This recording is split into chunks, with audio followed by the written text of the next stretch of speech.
안녕하세요. 웰리스 엘렌손입니다. 저는 요새 나를 알고 싶을 때 뇌과학을 공부합니다라는 책을 읽고 있습니다. 사실 이 책은 계속 반복해서 수시로 보고 있어요. 이 책의 매력은 정말 나의 감정을 관찰하고 싶을 때, 특히 양가 감정이나 답답한 감정 등이 나타날 때마다 펼치는 책입니다. 이 책 원서의 제목은 Whole Brain Living인데요. 전뇌적 삶을 지향하는 질 볼트 테일러 뇌과학자가 쓴 책입니다. 이 책은 질 볼트 테일러 박사인 저자가 뇌출혈로 인해 뇌졸중 판단을 받은 후 회복 중에 자기 뇌를 관찰하고 본인의 신경과학적 연구를 바탕으로 쓴 내용입니다. 감정과 이성의 균형을 어떻게 맞추는지 이 과정 속에서 자신을 이해하면서 성장하는 방법에 대해 다룬 책인데요.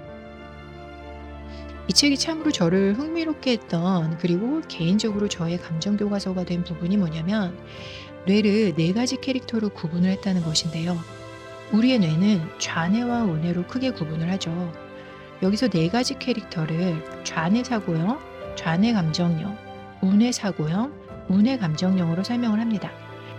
각각을 캐릭터 1, 캐릭터 2, 캐릭터 3, 캐릭터 4로 구분해서 인격을 부여하는 것처럼 설명을 하는데요. 마치 인사이드 아웃을 연상케도 합니다. 대략 요약을 하면 캐릭터 1은 좌뇌 사고형으로 이성적이고 분석적인 부분을 대표하는 캐릭터입니다. 즉, 목표 설정, 계획, 일상적인 업무 처리 등을 수행하는 캐릭터죠. 캐릭터 2는 좌뇌 감정형으로 과거 경험을 통해 형성된 두려움, 불안, 공포, 회피, 또 방어적인 반응 등과 같은 그렇게 연관된 캐릭터예요. 캐릭터 3은 운의 감정형으로 현재 순간에 집중되어 있는 캐릭터예요.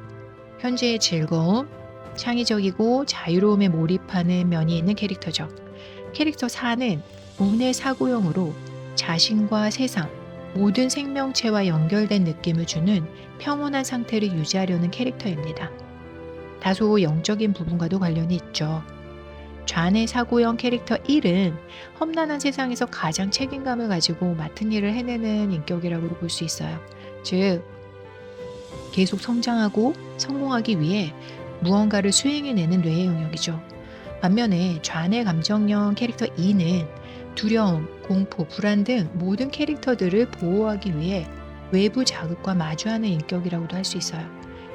예를 들어 새로운 어떤 일을 시작을 할 때 캐릭터 2가 강력하게 소리를 내면 추진력이 한풀 꺾일 수도 있죠. 캐릭터 3은 운의 감정형 캐릭터로 이 아이는 호기심과 열정이 많은 캐릭터죠. 다소 충동적인 행동을 하기도 하지만 타인과는 또 관대하고 친밀한 관계를 맺기도 해요. 캐릭터 3의 성격을 많이 보여주는 사람은 다소 프렌들리하다고 할 수 있겠습니다. 캐릭터 4는 우주와도 같은 포용력 있는 캐릭터라고 할 수 있어요. 어찌 보면 우리를 늘 사랑하고 감싸주는 엄마와도 같은 그런 느낌이에요. 여기 책에서는 캐릭터 4를 사랑 그 자체라고 했어요. 즉, 모든 것에 의식과 함께 얽혀있는 사랑. 그래서 캐릭터 4는 삶이라는 선물에 늘 감사하고 그 존재를 있는 그대로 받아들이고 항상 기뻐하는 캐릭터라고 설명을 합니다. 우리는 감정과 이성을 다스리기 위해 명상이라는 도구를 이용을 하기도 하죠.